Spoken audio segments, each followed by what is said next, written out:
in a way, the private equity, that whole movement we're seeing now where they're just buying up everything is actually kind of benefited us. We've gained a lot of customers from people where they really liked the initial heating company that they were using. Yeah. And something's changed. It's just not family based anymore. They killed the culture. I think. Killed the culture. Absolutely. It's become way robotic, very, in and out and don't leave without something. Yeah. Type of vibe. They could care less who you are or if you're calling back. Right. The thing that's the most important to me every single day is making sure our customers are taken care of and my technicians and my guys are taken care of. Everyone in the company is taken care of. Right. And that's a big role that it's an important role for me to make sure that they're taken care of on both sides. Sure. So in order to do that, I think if that growth is a little too fast, I think you have to skimp in certain ways. Hello, friends. I'm Adam Loveridge, and welcome to the Home Services Marketing Podcast, From Growth to Acquisition. I'm the owner and founder of Blue Forge Marketing. We are a home services marketing agency specializing in heating and air conditioning, plumbing, remodeling, and garage door contractors. For more information about Blue Forge Marketing, visit us online at blueforgemarketing.com. Hello, friends. Welcome to the Home Services Marketing Podcast, From Growth to Acquisition. My name is Adam Loveridge. I'm with Blue Forge Marketing, and today I have the very special honor, privilege, exciting thing happening here. I'm bringing on Kel Kelsch from North Star Heating and Air. Kel, thanks for joining me here this afternoon. Thanks for having me, man. I really appreciate you inviting me down. Yeah, absolutely. So a little backstory here for our listeners that don't know this. Kel and I have been working together for, like 12, 13 years. I don't know. I'd say 12, 13 years of working together. That's kind of when our friendship built. Really, we've probably known each other for over 20, but we really became close in the last 13 years or so. Yeah, absolutely. And we both actually, we both like to DJ. And Kel has a vinyl collection that makes mine look very inferior and put to shame. And, I've got a few crates here, in there and whatever. And he's got walls, walls of vinyl. And it's like, wow, who plays vinyl anymore? Well, we do. Hoarder mentality right there. Absolutely, dude. So I wanted to get Kel on this podcast though today because a lot of the contractors who I think follow this are smaller companies out there, maybe 1-2 trucks on the road, maybe 3, they're trying to grow, that sort of thing. And we've had a lot of people that we've interviewed on this podcast who have gone from, nothing to 5 million in 3 years or nothing to 10 million in 7-8 years and that sort of thing, and had this hyper growth. And even just in my own experience with clients, we've had a lot of hyper growth clients, and many of whom have gone very, very quickly, have had a successful exit. Probably even more than that, who have tried to grow and scale very, very quickly and have just completely blown apart. Correct. And that is the danger, in my opinion, of scaling, of hyper growth, right? Is that it's sometimes completely unmanageable. And what I really like about what you guys have done at North Star is I kind of look at it like the tortoise and the hare, There's those hair companies that, lightning growth, that sort of thing. And maybe they win the race temporarily, but slow and steady is really what I think works. And as a family-owned business, I have noticed that, obviously your parents, this is now a second-generation company. Correct. And we'll talk more about that as we kind of get into it. But they've been relatively conservative in their growth over time. Oh, absolutely. And they've never really wanted to outscale their ability to hire, their ability to train quality technicians, and to really, in my, from what I've seen working with you guys, maintain your gold standard of what customer service looks like. And so I really wanted to get you on this podcast to really talk about that, not just about how you're growing and the tactics that you guys are using to get lead flow and those sorts of things, but really deeper, how you've built a sustainable culture of really just showing up for your clients in a consistent way for, in your guys' case, is what, 30 years now? Yeah, we're on our 26th year of doing this. And when we first started, we noticed a lot of companies, these were the ones that you're talking about, moving really fast, growing really big, and they dominated the scene for a while, but they had about like a 5-year shelf life, it seemed like. And I kept seeing them rise and fall, rise and fall, rise and fall. And so I thought, there's got to be a better way to do this where, in the end, I think it's their employees and the customers that get damaged in that situation. So what we're trying to do is create the thing that's the most important to me every single day is making sure our customers are taken care of and my technicians and my guys are taken care of. Everyone in the company is taken care of. Right. And that's a big role that it's an important role for me to make sure that they're taken care of on both sides. Sure. So in order to do that, I think if that growth is a little too fast, I think you have to skimp in certain ways. Whether it be like you're doing your customer a disservice or the guys aren't trained properly. I'd much rather build something solid that's guaranteed every year with a slow growth than just completely explode and then 5 years later my guys are finding new jobs. Yeah, absolutely. And like I said earlier, we've experienced other companies who have come in and just as many who in fact, I would say probably more companies that have tried to grow in that hyper growth mode have blown up more than we've seen them ever have a successful exit. And we're going to talk about the exit of North Star because I know that there's not any plan anytime soon for you guys to sell. And you're really the second generation now, owner of North Star or becoming that anyway. But before we get into all of that, let's take a step back here because when we started working together, I feel like you guys had 2 trucks. You were largely working with apartment complex. So let's go back in time and talk about when you came into the company, kind of where you were there and what that growth has looked like over the last decade, 12, 13 years. Sure. So at that point, before we met you, this was my dad's business and he'd had this for probably about 10, 12 years at this point. And we're talking like 2 trucks, unmarked, no one in uniform, no dispatcher, really word of mouth, no marketing, no advertising, anything like that. And, a successful year for us back then was, if we cleared 700,000 for the year, that was great. We're talking like 10 years worth of this. Right. And I split off and went and worked for a major company for a while. And I kind of like studied the way that they're running their operation because we're great technicians. Business wise, I'm learning as I go, and it's been long enough now where I kind of figured it out, but I was studying the way that their operations were and how they ran the show. And so I brought that over to my dad and said, hey, let's try this. Now, you're right. He's very conservative. He was not, it was like pulling teeth to get him to do anything. Uniforms. How right. Obvious and common is that to start there? That was a major struggle. But as we're going along and we're implementing all these new ideas, the light bulb's going off in his head going, wow, man, we are increasing in sales and, our customers love us. The technicians are staying with us. Let's keep implementing more of these ideas. And I think just over time, I look back and it was good because it gives me a base to remember where I came from with our business.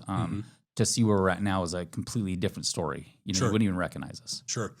I think something else that you guys did early on, and this really wasn't the trend at the time. Like you said, we had unmarked trucks. Mm-hmm. You'd sometimes see, the white van syndrome out there. More often than not, you'd see the white van syndrome out there, right? Where maybe somebody would slap a logo on the side of their truck, and that was the branding of the time. Back then, that was big. Yeah, absolutely.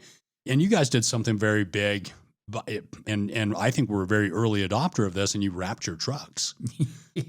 Yeah, and I think the wrap idea, I saw it from another company that did it, and I just thought, man, what really turned me on to the wrap was the fact that the trucks don't look old.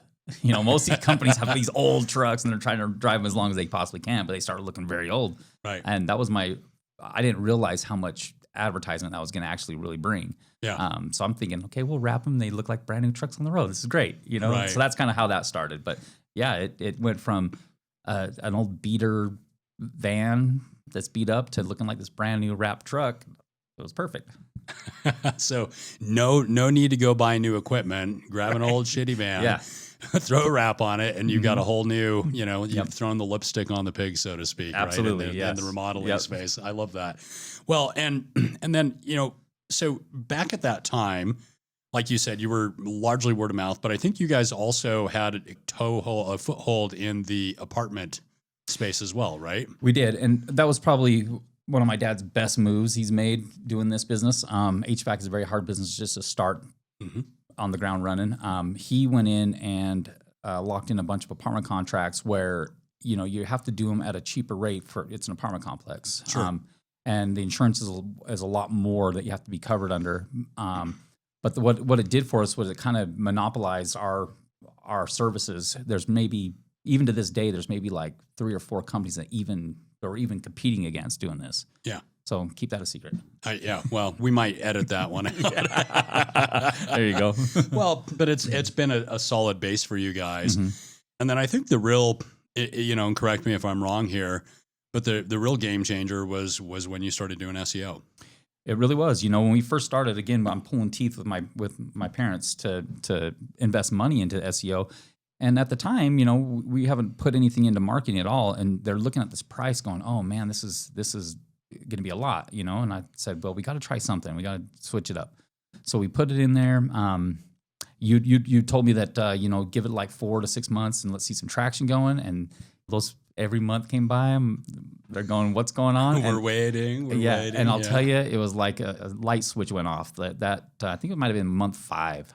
All of a sudden, the phone just started lighting up. Yeah. Yeah. So it was worth every penny. Yeah. Well, and you guys were fortunate, I think, too, that this was still really, really early days. Online Google Places is what it still was at the time, right? Yeah, Before they were Google Plus and then Google Plus Local and then Google My Business and then Google Business Profile. They've rebranded that damn thing so many times at this point.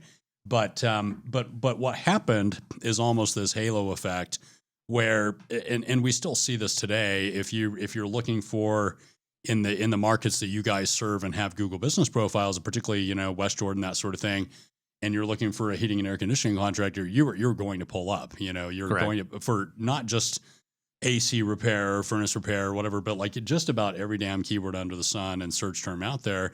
And part of that is because you've built just such a solid foundation over time. And that's one thing that I really think that a lot of early stage HVAC contractors, plumbing company, home service companies, just in general, really don't understand is that to the extent that you can go out and really build a brand on Google and have the patience to just kind of keep pushing on it, the lead flow will come. But eventually what ends up happening is that you become so dominant in an area that even if somebody comes along and they're getting, 10 times the amount of review flow or whatever else, it just becomes, we always call it the king of the hill approach, right? But you become the king of the hill and nobody can knock you off of that hill. It makes it rough for them, that's for sure. I see a lot of them trying, but yeah, it does. And so that's been a really neat effect. And at the time then you were a couple trucks. Mm-hmm. And then when did you guys add that third truck onto the road? I would say it was probably about that 5th month that we were talking about earlier when the SEO started kicking off. We're sending our guys out. When we first started, you get a couple calls a day, and it's enough work for the small crew you got. Yeah. And then I remember them coming in and complaining to me, saying, "Hey, man, we're working clear till 8:00 at night every day." Right. And I'm thinking, okay, we got to lighten the load a little bit for these guys. So we got that third truck, and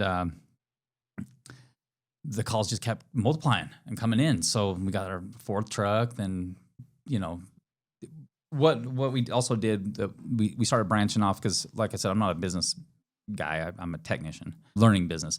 And so I started, now we have like a manager who runs our installation. We got a manager who runs our technicians.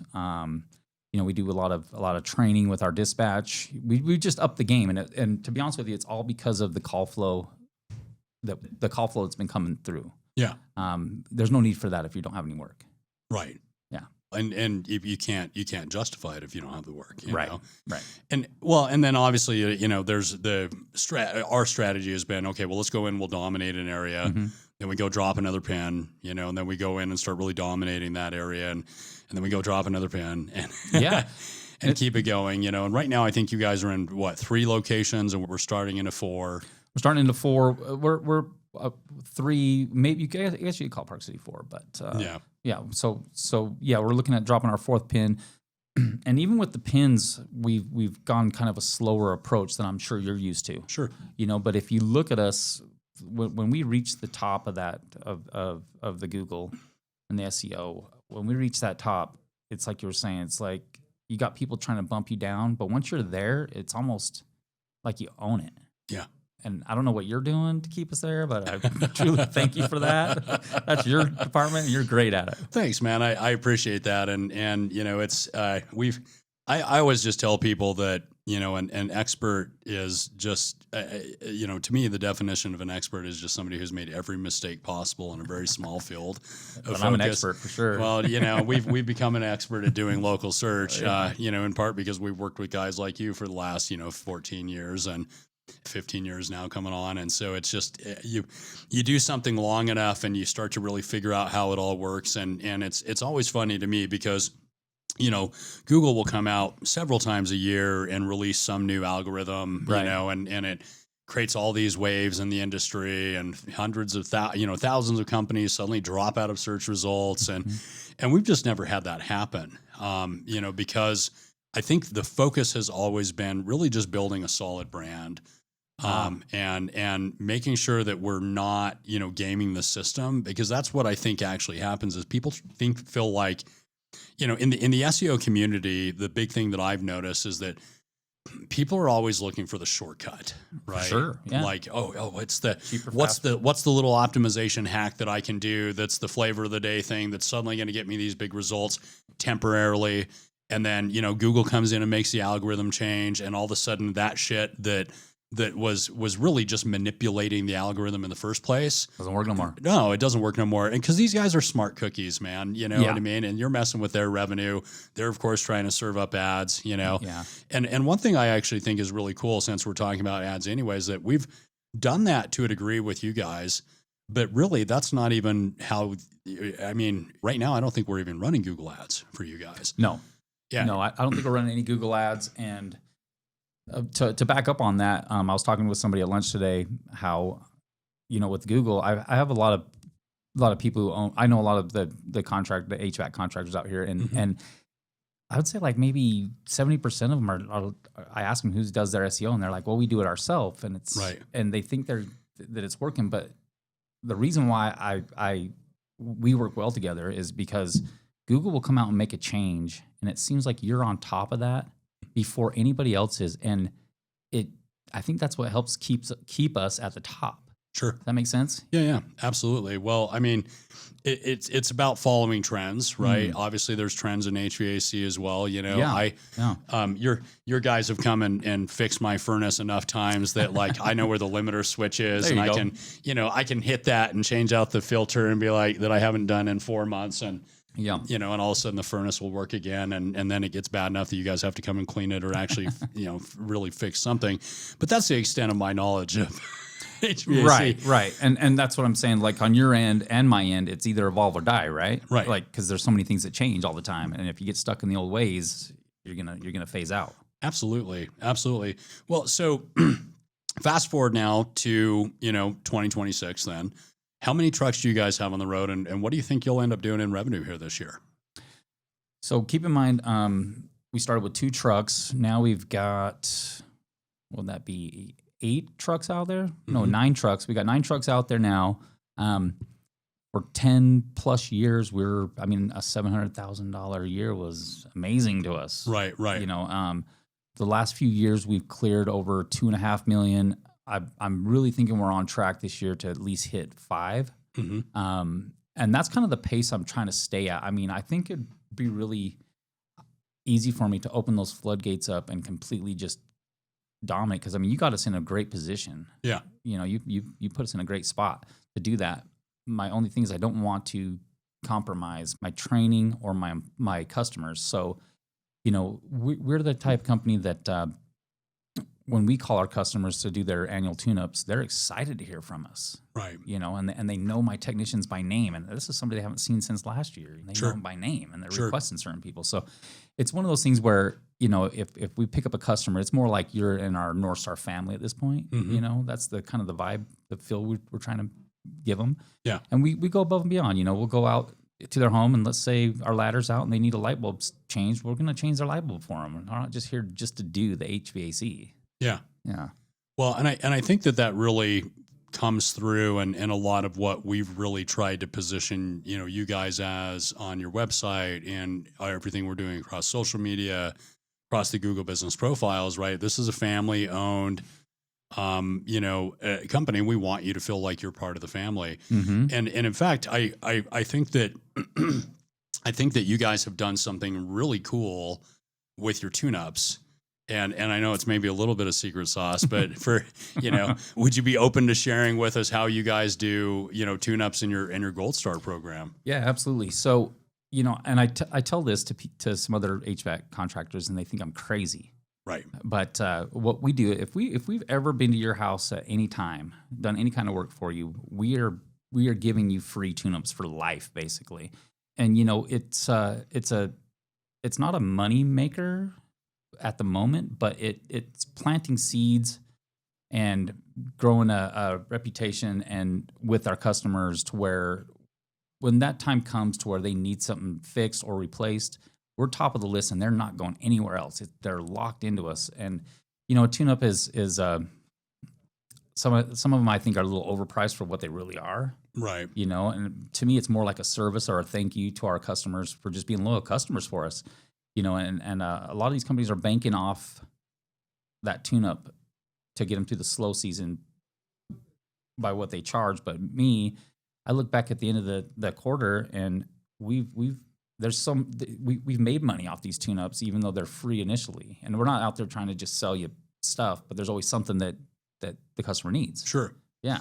Well, and I think too, since we're talking about sales and the tune-up and whatever else, and you've just alluded to the fact that we're not out necessarily hard selling people with these free tune-ups, but we're making honest recommendations. Mm-hmm. And I remember when we implemented this over text message a while back, because for the longest time, you guys were actually calling the whole customer database. Yeah. Those are rough times. And then maybe it was like 5-6 years ago, I was like, why are you calling all these people, man? We should just text them. That would take months. It was taking us months to do these. Yeah. Well, and so now, in the spring and the fall, like clockwork, you guys are sending out text messages to your whole customer database. They can either sign up or not, obviously, but you get a lot of signups for these tune-ups, and it puts your guys in this very natural place to come in because they've already built the rapport with the customer. Mm-hmm. You're giving them this free service anyway. And even if it's on the second or the third or the fifth or the eighth tune-up that you do for these people, eventually there's a change out that's going to happen, or eventually there's a humidifier that's going to get added, or an air filtration system, or you also offer duct cleaning and all these other services. And you do something I think special as well when it comes to your technicians, because they're not only, paid obviously as employees, but then they do have a commission structure as well. Correct. But because you came from, and I won't say who the company that blew up was. Yeah. But they took a lot of action in this market, and then created a very, not so great name for themselves because they were that high sales. We're going to shove a change out down your throat if your system's 5 years old or more, kind of thing. Right. They'd go into a customer's home and drain the bank account. Right. And to me, that's just not good customer service, right? I mean, you're not trying to do that to your customers. What I found too, a lot of it with these free tune-ups and going out year after year after year, helping these people out, is when it comes to repair or replace, we are very, very rarely up against other companies' bids. Very rarely. We've been going there for the last 3-4 years, this customer's home. When it's time to do any kind of repair or replace, they don't even question it. Yeah. Yeah. Because at that point, they are part of the family. You've got Absolutely. That relationship. Yep. And I think that's it. In my mind, because I've seen the numbers when you guys do run these tune-ups, and you're producing sales. There's no doubt about it. Your spring and fall don't look that bad because you guys are. It is a loss leader on these tune-ups, but you're doing sales. Yeah. But I think the way that you've trained them, and the culture that you guys have, and the fact that you are really trying to impart on these technicians so that, hey guys, this is our family. You're our family. We want you to serve our family. And ultimately the Kelsch family and everybody that North Star touches benefits. And I think that it's that culture that keeps you from getting these salespeople, in essence, right? Technician or technician-led salespeople, if you will.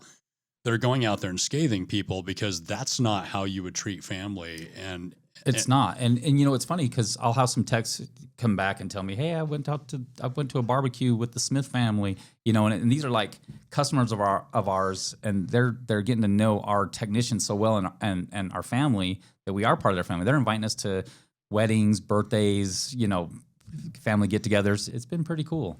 Yeah, absolutely. I don't know any other company that's getting invited to the wedding. I'm like, man, how come I'm not getting invited to the wedding? Right.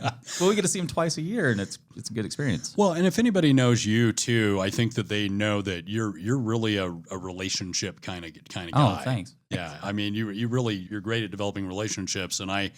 It got the privilege of bringing you into our BNI group about a year ago, which is kind of funny to me because I think it's really like you guys started out word of mouth and then you went to digital, just killed it there, sort of dropped the word of mouth, and now you're coming back. And I'm curious about like what the results have looked like from that since you've really put some energy and effort into developing more of that word of mouth base. At the time, I had my 1 foot in the office, 1 foot in a truck doing repairs. Once I got to the point where I was free to go out and actually network, I've heard of BNI for a long time and all these networking organizations, and I kind of didn't think they worked. I thought they were kind of a waste of my time. Right. And then you invited me to our group, and man, I'll tell you, it's the amount of leads, the friendships I've built, and it just continues on. We're doing one for one of the BNI guys today, putting in his full system. And that is going to turn into now we're going to do his sister's and his mom's house. And, it's just networking is an important part of what we do, which I did not see that before. But I'm very thankful that you turned me on to that because now I dedicate amount of time per week strictly on networking. Yeah. So I want to go meet as many people as I possibly can. Sure. And I got a little bit of ammo in my back pocket because it's like, hey, let us come out and do a free tune-up for you. Works every time, Be part of the family. No one says no to that. No, they don't. Well, and invariably you get sales from that, and it's like, and I've had the experience of having your technicians come out, and they really do a soft recommend, and they're very, very respectful. They, because they know that it's like, I'm going to be coming back to this house twice a year. You're right. For however many years, and on a long enough time frame, they're going to get a new system or they're going to take that upgrade. Well, we plant a seed and then we water it. What I've seen a lot of these big companies do is we're a smaller company, so we don't have endless amounts of money to throw into advertisement. And it seems like what they do is they throw out their advertising budget net and then reel in the fish. And there's a big catch, but the more they do it, there's less and less fish in that net, and then they're spending more and more to catch more fish, right? Yep. And so I look at it more like once you're in our family, let's just keep you for life. Let's make it easy. So you got to give a little something to family members, right? Sure. So you give a little something to them, and they definitely give back to you because when it's time when they need some HVAC work done, they don't call around, they don't get bids, they call us. Yeah, yeah. And I kind of coming back to the marketing side of this, because North Star is really conservative, and we'll talk more a little bit kind of what that transition is looking like here, with you and your parents and that sort of thing. But it has been on some levels like pulling teeth to, hey, let's try this new advertising method. And what I like about what you guys are doing is that you've built this solid foundation with SEO. You've built this solid foundation with word of mouth, right? So you've still got kind of some of that old school guerrilla marketing going on. You've obviously got a good, strong digital foothold. And when we go drop you into a new market 4 or 6 months later, that one starts to really hammer away. And now we're expanding and moving. And then most recently we ran this in 2025. And now we're running it here again in 2026, but we've started really leveraging CTV, display, some of the broader ways that we can really push the brand out there, because that's kind of what I've seen is that in the markets that you guys serve, and I've noticed this because I live here in Utah, right? And I'm talking to people all the time, right? And they ask me what I'm doing. Oh yeah, we do this. And, well, who are some of your clients, right? Well, hey, North Star Heating and Air. And if I'm anywhere on the west side of the Salt Lake Valley, right? Or, over Sandy area, Mm-hmm. I'm over Lehigh area. Oh yeah, they're the ones with the orange trucks, Oh, nice. Nice. But if we go outside of the markets where you guys are showing up really, really, well from an SEO perspective, you're less known. And so we've started really running the CTV side of that to start increasing brand awareness. And then aside from that as well, you've turned into quite the, influencer, I would say. Thanks, Mariah. We're working Shout on out to that. Mariah. Yeah, with Mariah. And I actually just interviewed her yesterday here on the pod with Social Butterfly.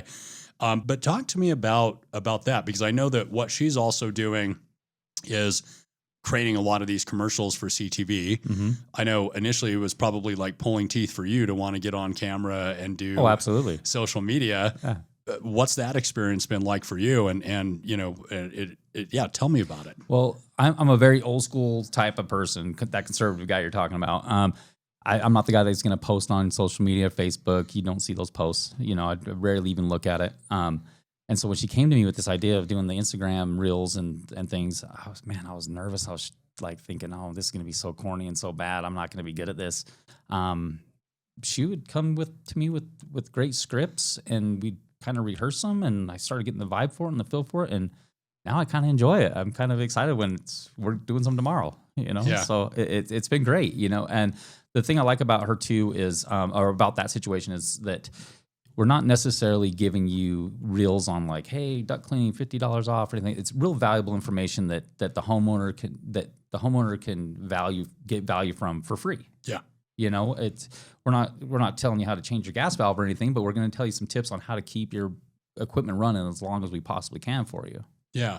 And I think that even in of itself, this way that you as a company want to educate your customers, right? Absolutely. And, that now you're doing that as the spokesperson, on social media. And what I love about it from an SEO perspective is now we've got all this great content that we can repurpose, skin 1,000 different directions, use it for blog articles, everything else. And so it works out really, really well for us in terms of all of that. But then, the other thing that it's really doing, I think, is it dovetails so perfectly back into your culture. And I think that I don't know if you've done this intentionally, or if it's just been a byproduct more of who you are, who your dad is, who the Kelsches from North Star Heating and Air are. But one way or another, what it seems like to me is that you are there is this culture of making sure that we're taking care of the customer. And the way that we do that first and foremost is by educating them. Because Correct. Obviously if they've taken a $50 tune-up ad from one of the big boys around here that are clearly using that as a loss leader so they can get in there and sell you a change out or whatever else, and you've been in those like kind of icky, this just feels like a used car sale, Well, and a lot of companies will say that, like, we're here to take care of our customers. But does that even mean anything anymore? Right. Because we all see through it. Right. But I wanted to put an approach on it to where I really do want to take care of my customers. They mean a lot to me, and we're serious about it. And I think that's been the changers. So with any kind of home improvement you do to your home, I've done some. You've probably done some. Sure. And you get this big song and dance spiel, think it's going to be great, and by the end product's garbage, and you can't even they're not your friend. Right. With us, I want you to be excited for us to come back in your home. Mm-hmm. And it does take a little bit of work, but it also takes a mental shift on your technicians to let them see the vision.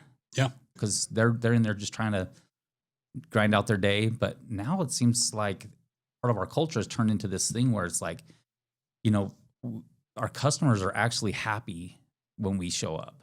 Mm-hmm. And there's something to be said about that. Yeah, I think so. And I think it comes out in your reviews really consistently, because people,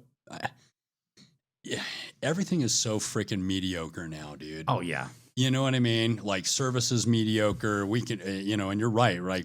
High price. We're all about customer service. Yeah. High price is going up, mediocre work. Yeah. And what's fascinating to me is that, because I have some idea of what you guys are spending on advertising, and I have some idea on, what you're doing in revenue, obviously. And I would say that you're probably spending less than 5% of your revenue in marketing and advertising, and you're still growing and capitalizing on that. Yeah. 15, 20% a year. Yep. in volume, if not more. Yeah. And so much of that is coming from just organic growth in your existing customers. Mm-hmm. And that repeatability. Yeah. And then obviously, you're doing some things really, really well on the digital marketing end of it. And I think that if I went to, one of the big boys on the block here, we're aware it was doing over 100 million a year, any hour. And I went to a thing back at their facility a while back, and at that, 100 million mark, what they said is they're putting 8% of their annual revenue. And that's obviously a mature, huge budget, right? Yeah. We work with some other contractors that are doing, tens of millions, and that sort of thing. And they're putting 10, 12, 15% of that into marketing and advertising. And I think that what I have experienced, with you, and I try to use you guys in essence as a template all the time when we're talking with other HVAC contractors, absolutely, which is to say that you don't have to spend a huge percentage of your revenue in marketing and advertising. And as a marketing company, I'm always going to tell people like, hey, spend that percentage, right? Like get after, Yeah. But there's this reality that if you can build a significant culture and you really do take care of the customers and not just superficially or, peripherally, but we understand the repeatability of having these clients for life is the thing that's going to make us successful. And you really, I think, only experience attrition in your customer base like when they move out of state, Yeah, out of state. And funny thing is, a lot of the people that move out of state will reach out to them anyway and just see how they're doing. Yeah. And they will give us the contact of the new homeowner. So we're right back in. There you go. Yep. You want my HVAC guy, by the way. Yeah, exactly. Yeah. That's fascinating, man. And I think too, we talked about BNI earlier, but we had another company in that BNI chapter when I first started there, and that obviously was not you. And they, it's funny because they're also located in West Jordan, or that's where their business is. And they were talking with me and kind of like, hey, we'd love to have you take a look at our marketing. I was like, yeah, no, we're exclusive. We've been working with North Star for a long, long time. And I'm not going to take on another competitor. Well, first of all, I wouldn't be able to beat them out at this point anyway, even though, we've obviously put you there, but so much of that is the fact that you guys just have solid reviews. Well, that's what I was going to say. Is part of that, part of you not wanting to necessarily work with them is just because of the attitude with most of these contractors. Is go in, basically rob, drain the bank account, right? Give mediocre service, and I'm not putting them down or saying that's what they do, but a lot of these people you can kind of tell. Well, that is what happened. Ultimately. Do you want your name behind that? Yeah, somebody went out on a repair ticket. Oh, well, heat exchanger's cracked, right? Like the classic. Oh, I got to shut your whole system down because the heat exchanger's cracked. First of all, get a free second opinion if 100%. HVAC guy ever does that to you, because that is armed robbery. Yep. It goes on every day, all day. So did that, right? Throw in a $10,000 system, right? New change out. And then something doesn't work. And because that person was just so intent on just getting the sell and making the revenue, but not really providing that level of customer service, what started happening is that members of the BNI group were getting scathed in essence, right? And this guy would get pissed off because, I shouldn't have to come back, and I didn't undersize or oversize the unit, and was just this idea of customer service from him was just non-existent. Yeah, it's right? the customer's fault. That's exactly right. It's the customer's problem. Like, stop bogging me, and we see contractors like that, sadly, Yeah. And what it meant though was that in this very small group that's based on trust, they lost trust very fast. And by contrast, you've been in there now for about a year, and every single time we go to BNI in the morning, and I love that I get to see you every single week, right? And Nice. It's like we can kind of talk marketing and grab breakfast, whatever. But people sing your praises, and again, it's because I think you've built this culture of family first, and our family includes our customers. Absolutely.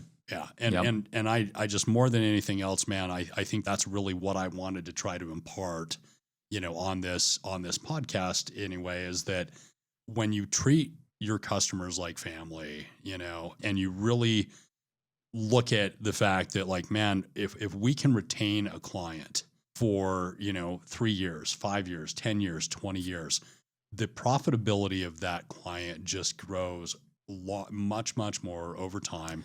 And you don't have to keep burning and churning and spending heavy advertising dollars to. You really don't.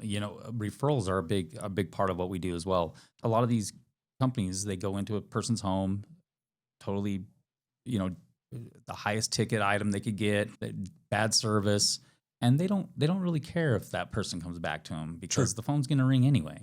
Yeah. With us, I would much rather provide a service where now that person loves us so much that we're now doing the neighbor's house, and they're some of my best salesmen as a customer that we've done work for, because they're gonna sell it for me. I just have to show up. Right. Exactly.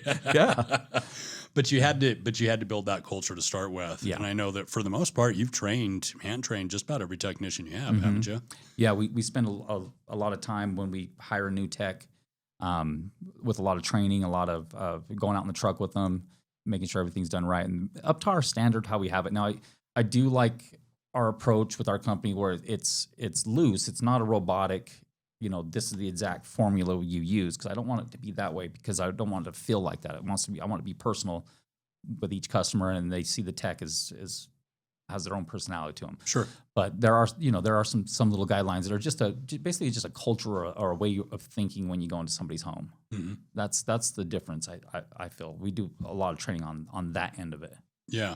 Well, and your guys are also commissioned, right? Yeah, they're straight commission. Straight commission. Straight commission based. Okay. And one of the fears with straight commission is you get guys out there that they are trying to make the most off of a customer and do shoddy work and be quick about it and make the most. But, I go over every single invoice, every single customer.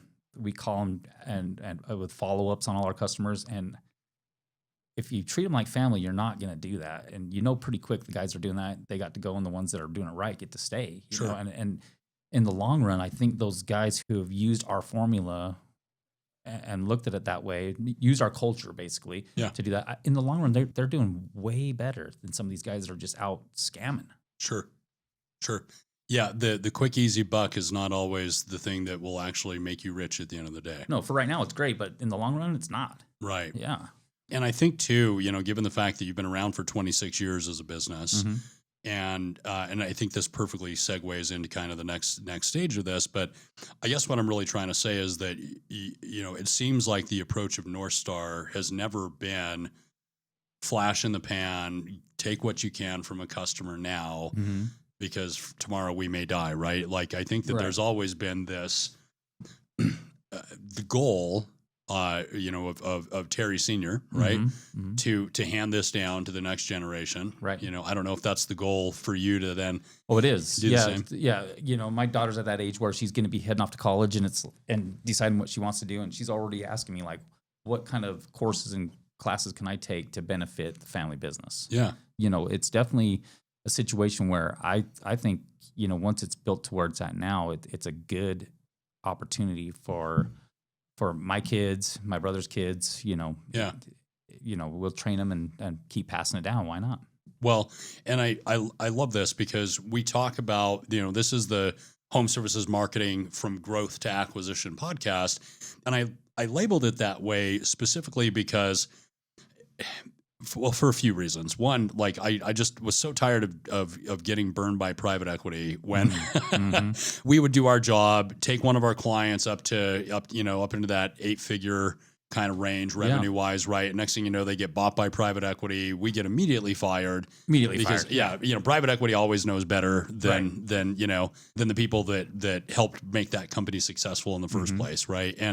And sometimes they've done better, and a lot of times I've seen them just blow up companies as well. In a way, the private equity, that whole movement we're seeing now, where they're just buying up everything, is actually kind of benefited us. We've gained a lot of customers from people where they really liked the initial heating company that they were using. Yeah, and something's changed. It's just not family based anymore. They killed the culture. I think killed the culture. Absolutely, it's become way robotic. Very in and out and don't leave without something. Yeah. Type of vibe. They could care less who you are or if you're calling back. Right. It's interesting actually that you say that, because I know a lot, as I talk with HVAC contractors around the nation, a lot of them are like, oh man, private equity is running up the cost for clicks, and they're doing this and they're doing that, and they're making it so much harder for us to compete. Mm-hmm. But you're the first person that I've heard say, just keep your customers. Bring it on. No, please, acquire all of our, all of our competitors, run their culture into the ground, because we'll happily make them part of the North Star culture. Absolutely. And we've really seen an uptick in customers calling us with that complaint. Yeah. So I see it's happening. It's happening. I love that. And, the other reason we wanted to title the podcast that is because we do love working with, people who want to grow, right. Mm-hmm. And are aggressive about it. And it's funny because I think a lot of people start into the home services space knowing that, hey, we're prime, acquisition targets, and they're very quickly trying to pad the P&Ls, get things to where they are, and maybe they can successfully exit, maybe they can't. Mm-hmm. We don't know what their earnouts are going to look like, right? But I don't think that they spend as much time building the culture. And so a lot of what I'm really trying to do with this podcast is to, and if you really go back and listen to the episodes, we talk about culture a lot, because that to me is the number one thing. And when I hear of companies that are getting bought out, but they're working with a private equity firm that gets it and that wants to make sure that culture continues to exist, I think that those acquisitions tend to go really well. Right. And I know that you're not really looking to necessarily be acquired or anything along those lines, but talk to me, and that is kind of one of the reasons I really wanted to get you on here, because you are, interested in being eventually a third generation, HVAC company. And so talk to me. Well, no options are off the table, No, not sure. If some private equity company is listening to this, you got to buy the culture too. Right.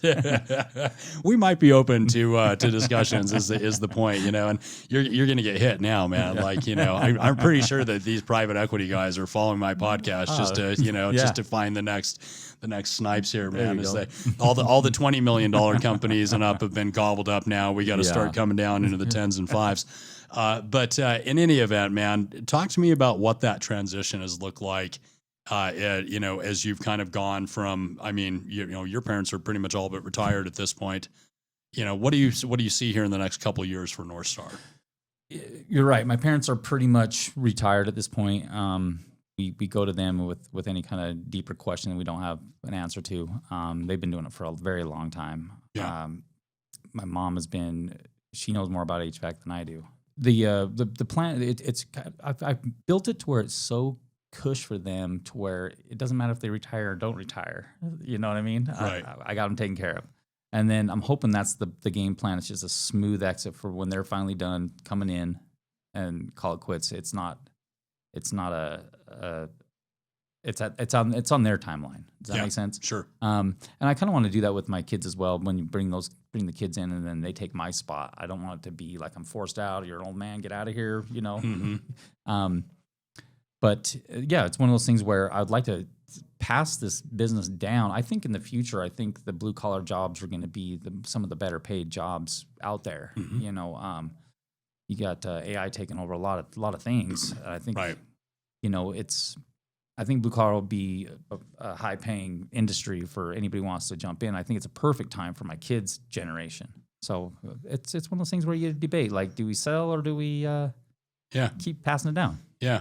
Well, and I think obviously is to the extent that you continue to grow, continue to, improve your margins and continue to just do things the North Star way, you've got all of those options, right? Yeah. I set it up to where I do have those options. Exactly. And hopefully if you guys do decide to sell, we're doing like a 10-year contract before saying, so right.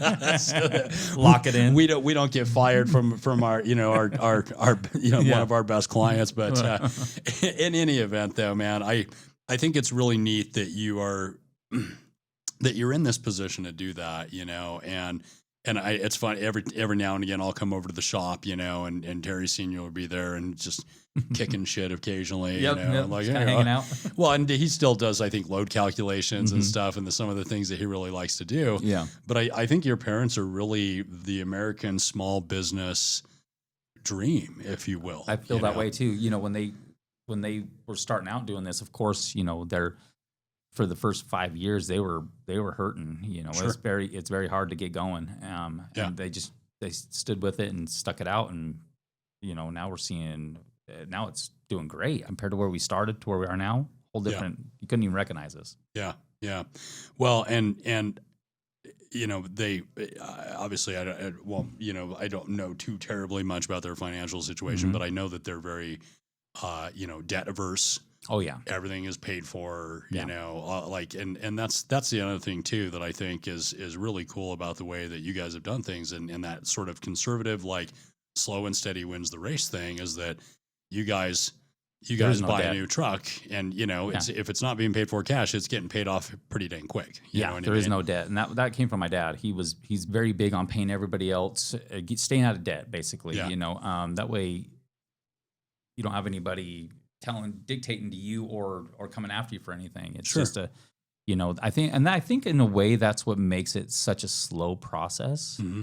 But you're right. When we upgrade to anything, there's no debt that comes with it. Sure.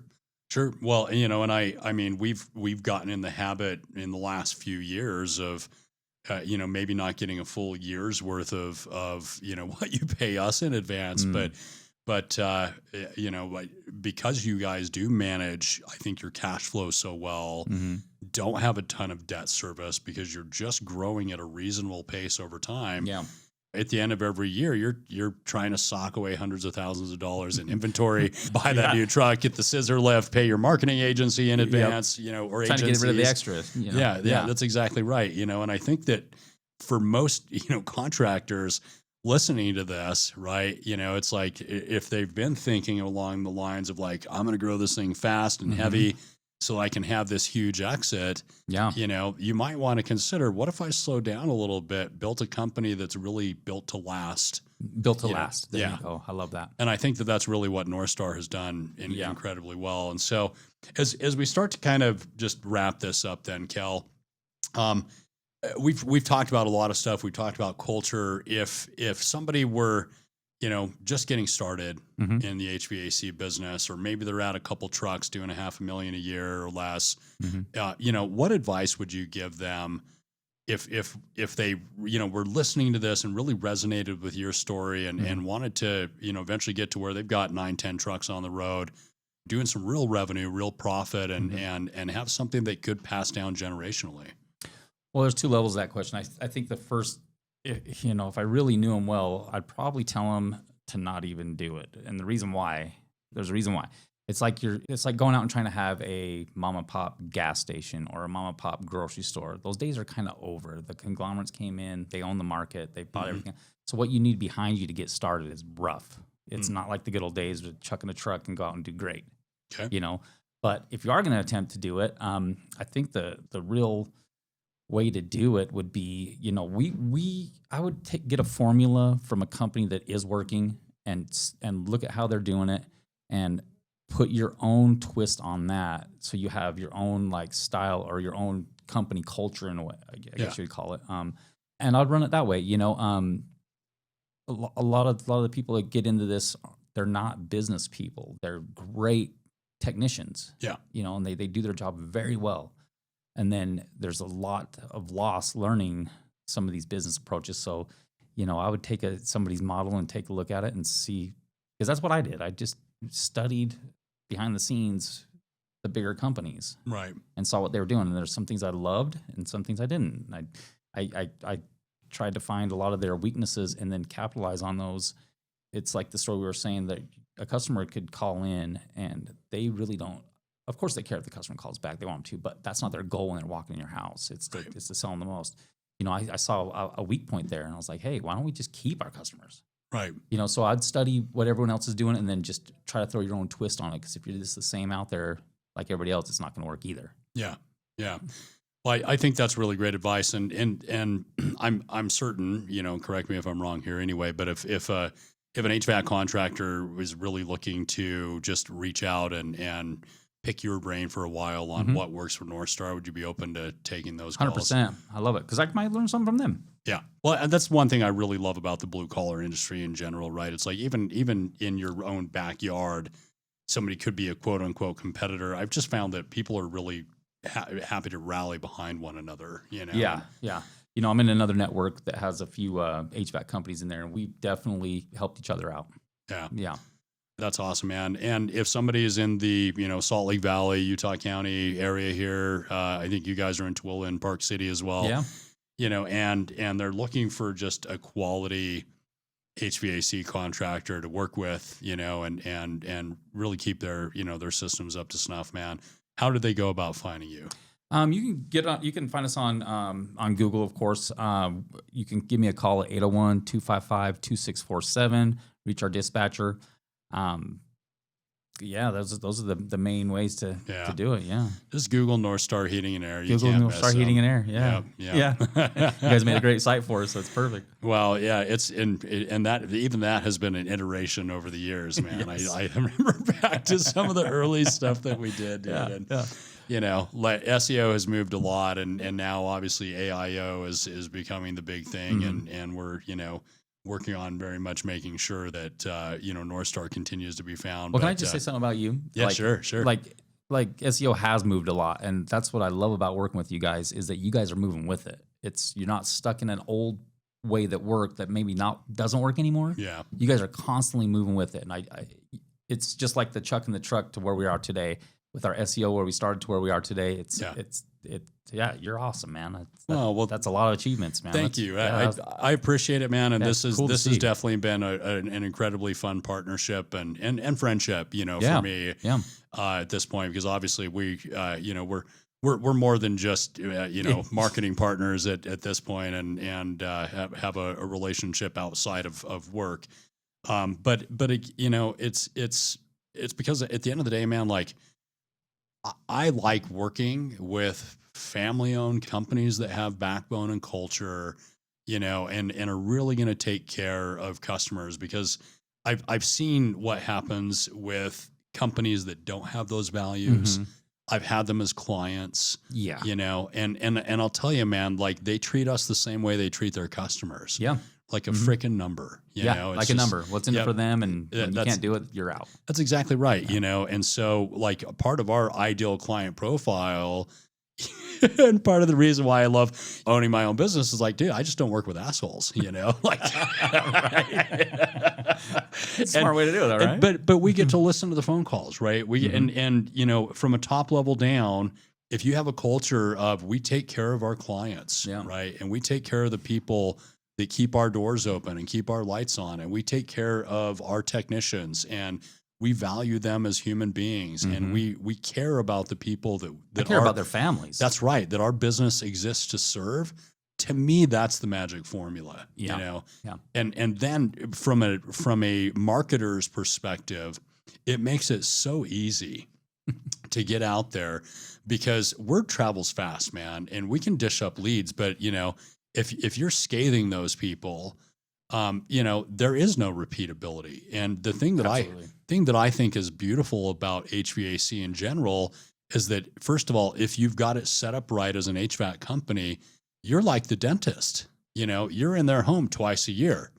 We're in a very good spot with that, because I'm in networking with other companies, and say you got the concrete guy or the guy who builds decks. It's a one and done thing. Yep. How do you keep those customers coming back? We're fortunate enough to be able to go into all of our customers' homes twice a year and take care of them. It's great. Yeah, absolutely. Well, and I actually want to throw out one more thing. I kind of forgot about this, but there's plans on the immediate horizon to actually add another service line. Yeah, we're I've grown being in this industry for this long. I've vetted a lot of great companies, personally vetted them. And, I have a very old friend of mine who's a plumber, and we've been talking about this for years to add a plumbing line to the North Star brand. Company. Yeah. And, it's in the works because, again, I want it to be a slow start and just make sure it works. It's not, you get some advice and you see some out there where they add that additional brand to them and it can wreck a company. Yeah. You got to be careful what you're doing. So it's a slow tiptoe effect, but it's in the works. So I think it's going to be great. Yeah. Well, so for, if you're, again, somehow listening to this podcast and are tuned in to North Star, pay attention because plumbing is coming. It's coming. Sometime probably here to a theater near you this summer. Absolutely. But I'm real excited about that and have absolutely no doubt in my mind that that this is going to be just an incredible takeoff success for you guys. And again, it's because you have raving fans. Thank you. I mean, and I know how many contacts are in your database, and we won't share that on this because I don't feel like that's, public knowledge domain, but the reality is that you do something for a long time and you build loyal customers, loyal clients who are excited to have your technicians back in the home. Yeah. And then all of a sudden, you say, hey, now we offer plumbing. Off to the races. And it's the same brand. And I think that you're really smart by taking this slow and making sure that, hey, as we're adding in these plumbing technicians, as we're, bringing on our qualifier here, that they are a strong cultural fit because absolutely they could completely wreck your brand. They can completely wreck your brand. Yeah. Right. And, that goes, you take that risk no matter who you hire. Sure. But if it's a whole nother department, I want to make sure that it all fits together. Yeah, absolutely. Kel, this has been awesome, man. Yeah. It feels like just it's always good hanging out with you, Adam. Thanks, man. I appreciate it. I feel the same way. I think we need to definitely get something on the schedule here for when we're not doing podcasts and taking over the world. But but man, it's been my pleasure to work with you for as long as we have. And, and can't believe this is the first time I've gotten you on the pod. But I'm really happy that you did, man. And I think that this is going to be a really valuable piece for those who are tuning in and listening to this, because, I know that there are a lot of heating and air companies, a lot of plumbing companies out there where the dream is still, we don't want to sell, man. We don't want our culture getting killed by some acquirer. We really do want to be able to hand our business down generation to generation, and I think that there's still so much of that in the American dream in the blue collar space. And I think that you guys are really just living that and a great shining example of it, man. Wow, so thank you. My hat is off to you. Thank you, sir. Yeah, absolutely. Well, and once again, friends, I've been joined here today by Kel Kelsch with North Star Heating and Air. My name is Adam Loveridge with Blue Forge Marketing, and I look forward to catching you on the next one.